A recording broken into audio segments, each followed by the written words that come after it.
right, welcome back to Ticket Online. Here, my name is Ryan Tarek. I'm one of the technology evangelists. Hope you'll be enjoying some of the videos we've been putting up.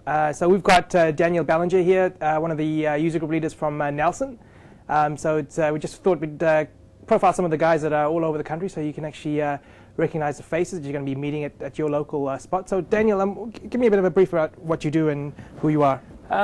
So I moved to Nelson in 2005 from Wellington, and I'd had some involvement with the Wellington user group there with Kirk Jackson, and I quite enjoyed those. And then when I moved to Nelson, Kirk suggested we start one there. Cool. And that worked out quite well. We had Daryl Burling come down and give us our first presentation. And we've been meeting throughout the year since he came down then, when we can get presenters available. Mostly out-of-town presenters come through, but we also encourage local people to perhaps give short talks, which has been quite good, so we can get a feeling from what's going on in our local community and get briefed on what's happening in New Zealand or out further at large, which is good. Cool, well, that's great. So I mean, so for those of you that don't know, Kirk Jackson actually took out the User Group Leader of the Year award this year, so it's great news for Kirk, and he's obviously been out there doing a lot of work as well, and it's great to see these community groups out there, and especially in these smaller places. So, Daniel, I mean, what the type of people you get, is it spread across Nelson, or is it people from outside of Nelson? We mostly have a focus on the .NET framework and immediately related technologies, but because we're a smaller area, we'll also take, say, SQL specialists, and we'll branch out like that, which is good.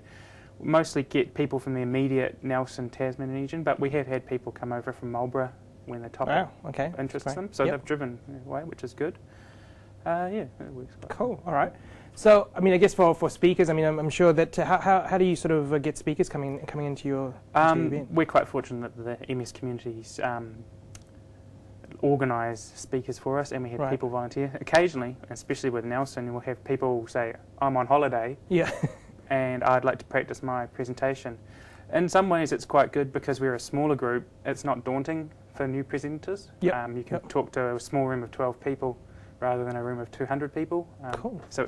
So what does the speaker need to sort of, I mean, what sort of stuff should they be talking about? Is it anything specific or projects they're working on? Or it depends on the technology. If it's something very specific and deep, we'd usually go for more of an overview meeting because we have a smaller group and they may be working on the more basic stuff in Nelson. But then we have deep dived after we've had an introductory session. So it really depends on what the previous speakers we've had as to which direction we go.